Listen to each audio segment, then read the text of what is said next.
لکھنؤ میں انہوں نے ندوۃ العلماء کے نام سے ایک مدرسہ قائم کیا، پھر اعظم گڑھ کے مقام پر دارالمصنفین کے نام سے ایک اعلیٰ درجے کا علمی اور تحقیقی ادارہ قائم کیا، یعنی وہ ادارہ تھا دارالمصنفین وہ ادارہ تھا جہاں پر لوگ یا شعراء یا بڑے بڑے لوگ جو تھے وہ اپنی علمی صلاحیتیں وہ کیا کرتے، استعمال کرتے کس چیز کے لیے، یعنی ہر فن میں وہ تحقیق کیا کرتے تھے ہر چیز کے لیے، ٹھیک ہے نا، اور تحقیقی ادارہ تھا، یعنی وہاں پر علوم و فنون دونوں میں سے ہی ہر اعتبار سے وہ تحقیق کرنے کے لیے ادارہ بنایا گیا تھا، جو آج تک علم و ادب کی خدمت کر رہا ہے، ٹھیک ہے۔ اچھا، ادب کیا ہے؟ ادب اگر ہم دیکھ لیں تو اس کے بہت سے پہلو ہیں، لیکن اگر جو نمایاں پہلو ہیں ہمارے سامنے وہ کون کون سے ہیں؟ ایک نثر نگاری ہوتی ہے اور ایک شاعری ہوتی ہے، ٹھیک ہے نا۔ ایک نثر میں ہوتا ہے، وہ بھی ادب کا ہی حصہ ہوتا ہے، اور دوسرا حصہ جو شاعری ہوتی وہ ہوتی ہے، ٹھیک ہے۔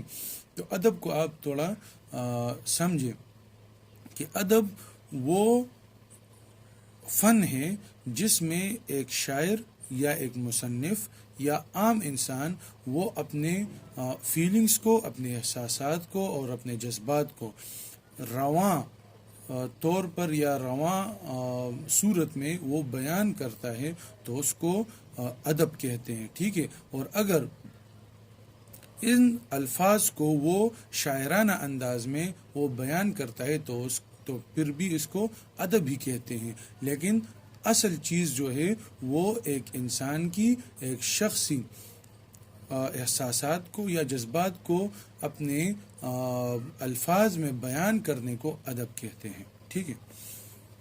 مولانا شبلی نے تاریخی سوانح عمریوں کے ذریعے مسلمانوں کو ان کے سنہری ماضی کی یاد دلا کر مستقبل کی تعمیر پر ابھارنے کی کوشش کی، یعنی اگر ہم آج مطالعہ کریں یا مشاہدہ کریں تو ہماری جو نئی نسل ہے، جو ہماری نیو جنریشن ہے، تو وہ مغرب کی طرف بہت زیادہ ان کی رجحان ہے، لیکن مولانا شبلی نعمانی نے کیا کیا؟ تاریخ سوانح عمریوں، یعنی سوانح عمریوں کہتے ہیں حالات زندگیوں کو، ٹھیک ہے۔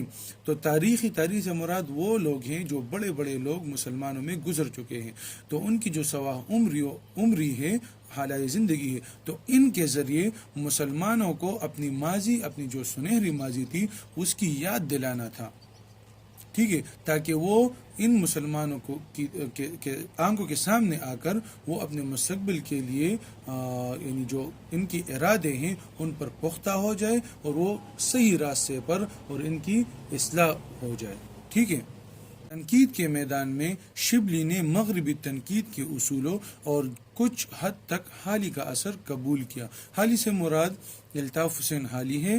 تو تنقید کے میدان میں شبلی نعمانی نے مغربی تنقید کو مد نظر رکھتے ہوئے یا اس سے بھی اثر قبول کیا، اور الطاف حسین حالی سے بھی کیا کیا؟ اثر قبول کیا،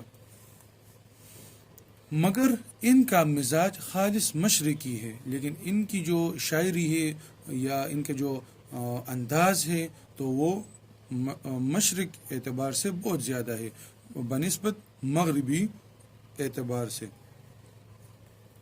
وہ کسی وقت بھی مغرب کی تہذیب اور اس کے علم و ادب سے مرغوب نہیں ہوتے، یعنی مرغوب کہتے ہیں متاثر نہیں ہوتے، وہ کبھی بھی مغرب کی تہذیبوں سے یا ثقافتوں سے وہ یا ان کی جو علم و ادب ہے تو ان سے کبھی متاثر نہیں ہوتے تھے۔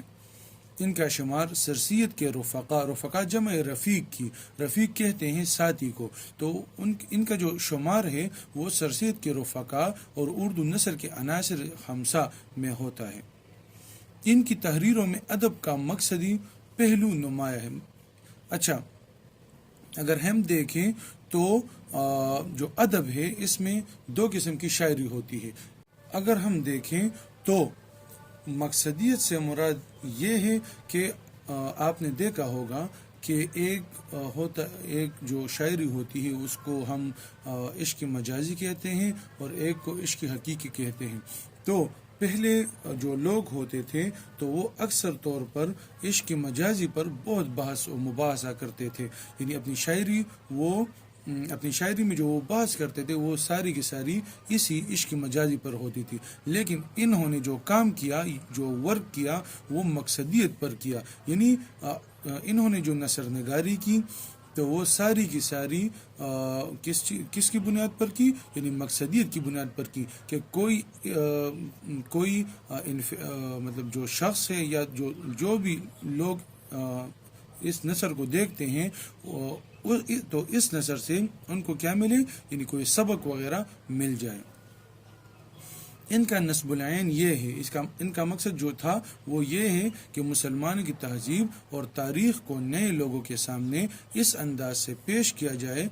یعنی مسلمانوں کی جو پچھلی جو تاریخ تھی، جو تہذیب اور تمدن تھا ان مسلمانوں کا، تو یعنی آنے والے لوگوں کو اس طرح ان تواریخ کے بارے میں بیان کیا جائے کہ ان کے دل میں اپنے ماضی کے متعلق خود اعتمادی پیدا ہو. یعنی ان کو یہ پتہ چلے کہ ہم کوئی مغلوب نہیں ہے، مغربی لوگوں کے ہم کوئی مغلوب نہیں ہے یا کوئی ہم غلام نہیں ہے.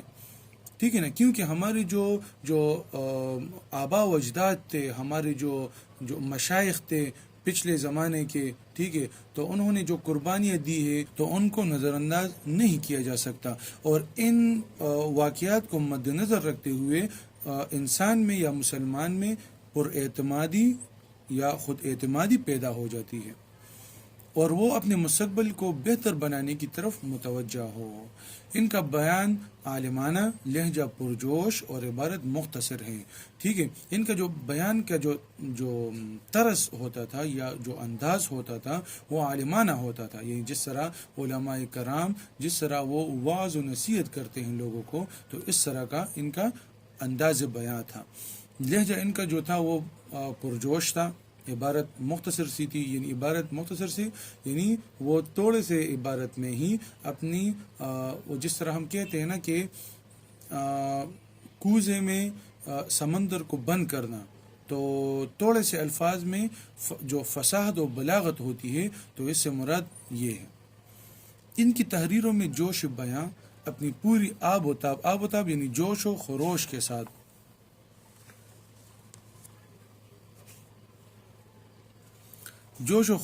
ساتھ جلوگر ہوتا ہے. جلوگر ہوتا ہے یعنی ظاہر ہوتا ہے. انہیں الفاظ کے برمحل استعمال پر پوری قدرت حاصل ہے. یعنی برمحل کہتے ہیں یعنی مجھے وہ الفاظ کہاں پر استعمال کرنے ہیں، یعنی ہم اس وقت یہ بھی کہہ سکتے ہیں کہ برمحل یعنی محل کے مطابق، یعنی جو مقام ہوتا ہے الفاظ لگانے کا، تو وہاں پر وہ ان کو پوری قدرت حاصل تھی کہ وہ ان کو کمانڈ حاصل تھا کہ کہاں پر کون سا وہ موتی چنتے اور پروتے ہیں. ٹھیک ہے نا؟ تو وہ موتی چنتے سے مراد یہ ہے کہ وہ الفاظ یعنی نادر الفاظ جو ہوتے تھے ان کو چنتے تھے. یعنی جو قیمتی اور نادر الفاظ تھے ان کو چنتے اور پروتے ہیں، یعنی اپنی نثر نگاری میں یا اپنی نثر میں وہ ان کو فٹ کیا کرتے تھے. علمی مسائل کے بیان میں بھی ان کا انداز شگفتہ رہتا ہے. علمی مسائل میں یعنی چونکہ یہ ایک عالمی دین بھی تھے تو اس وجہ سے وہ جب مسائل کو بیان کرتے تھے تو ان کا جو طرز بیان تھا وہ انداز بھی انتہائی خوبصورت اور شائستہ تھا. عبارت سلیس یعنی آسان، عبارت رواں اور بے ساختہ ہوتی تھی، خوبصورت ہوتی تھی. اسلوب محققانہ، جبکہ فکروں میں شعر کی حکمت اور بیان کا جادو ہوتا ہے. تاریخ نگاری اور تنقید نگاری کہتے ہیں تحریر کو یعنی لکھنا. یعنی تاریخ نگاری تاریخ کو لکھنا اور تنقید نگاری اور تنقید لکھنا یا کرنا میں ان کا مقام بہت بلند ہے. شبلی کی نمایاں تصانیف یہ ہے: سیرت النعمان، الفاروق، المامون، سوانح مولانا روم، الغزالی، اورنگزیب، عالمگیر پر ایک نظر، سیرت النبی صلی اللہ علیہ وسلم، شعر العجم، موازنۂ انیس و دبیر، سفرنامہ روم و مصر و شام۔ تو یہ ان کے چند تصانیف تھے۔ ان کا سب سے بڑا علمی کارنامہ سیرت النبی صلی اللہ علیہ وسلم ہے، جس کی انہوں نے ابھی 2 ہی جلدیں لکھی تھی، یعنی ان کا جو بڑا کارنامہ تھا وہ انہوں نے سیرت النبی لکھا تھا، لیکن اس کو مکمل نہیں کیا تھا، بلکہ جب انہوں نے 2 جلدیں اس کی مکمل کی، یعنی 2 والیوم انہوں نے مکمل کی، تب کیا ہوا کہ موت نے قلم ہاتھ سے چھین لیا، یعنی ان پر موت طاری ہوئی اور وہ وفات پا گئے۔ سیرت النبی صلی اللہ علیہ وسلم کی بقیہ 4 جلدیں شبلی کے لائق شاگرد مولانا سید سلیمان ندوی رحمہ اللہ نے مرتب کیے۔ شبلی نے 1914 میں وفات پائی۔ اچھا میرے عزیز طلباء، یہ فرما رہے ہیں کہ سیرت النبی صلی اللہ علیہ وسلم کی جو 4 بقیہ جلدیں ہیں ان کو مولانا سید سلیمان ندوی رحمہ اللہ نے مرتب کیے ہیں، کمپائل کیے ہیں، ٹھیک ہے نا۔ تو میرا یہ خیال ہے کہ اور آپ کی خدمت میں یہی گزارش کروں گا کہ آپ اس جو سیرت النبی صلی اللہ علیہ وسلم ہے اس کی مطالعہ کریں، ٹھیک ہے، تاکہ آپ کی علمی صلاحیت بھی کافی حد تک وہ بہتر ہو سکے، ٹھیک ہے۔ کیونکہ میں نے اس کو مطالعہ کیا ہے، اس لیے میں آپ کو بھی یہ سجیسٹ کرتا ہوں کہ آپ اس کی کیا کریں، مطالعہ کریں اور اس کو اسٹڈی کریں، کیونکہ ایک بہترین نمونہ ہے اور ایک بہترین کتاب ہے، ٹھیک ہے۔ تو گائز آج کے لیے اتنا ہی کافی ہے، ملتے ہیں اگلی ویڈیو میں انشاءاللہ۔ اگر ہماری ویڈیو آپ کو اچھی لگی ہو تو اس کو لائک کریں، اس پر کمنٹس کریں اور اس کو سبسکرائب کریں، تاکہ ہماری جو آنے والی ویڈیو ہو وہ آپ تک بر وقت پہنچتی رہے، اور ان کو اپنے دوستوں کے ساتھ بھی شیئر کیا کریں۔ بہت شکریہ، السلام علیکم ورحمۃ اللہ۔